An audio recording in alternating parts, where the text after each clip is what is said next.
Le sujet du temps n'est peut-être pas un sujet très drôle, en fait. Comme le dit Pascal, les hommes s'étant avisés qu'ils étaient mortels et qu'ils n'y pouvaient rien, qu'ils ne pouvaient pas guérir leur misère, se sont aussi avisés de n'y point penser.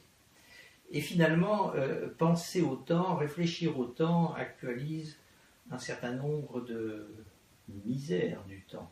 Finalement, la misère de la nostalgie. Aimer la vie, c'est l'aimer à travers des expériences concrètes.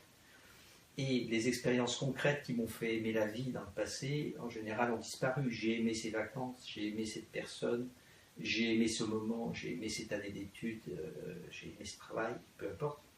Mais en tout cas, ce que j'ai aimé et qui m'a fait aimer la vie, je me rends bien compte que c'est passé à tout jamais. Personnellement, j'ai adoré mon grand-père, il est mort quand j'avais 15 ans, et toute ma vie, je porte évidemment, comme tout un chacun, cette idée que je ne le reverrai plus.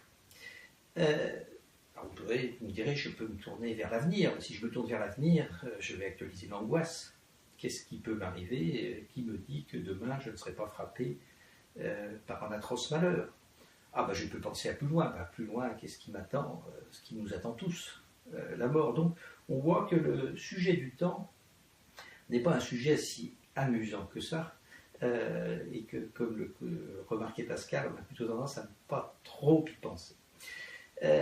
Et donc à développer des pathologies, ce que j'appelle des pathologies pour ne pas penser au temps. Alors la pathologie la plus connue dans le monde du travail, c'est ce qu'on appelle le workaholisme, c'est-à-dire se noyer dans le travail, parce qu'effectivement, dès que j'arrête de travailler et que je réfléchis à ce que je fais, la première chose qui surgit, c'est l'angoisse.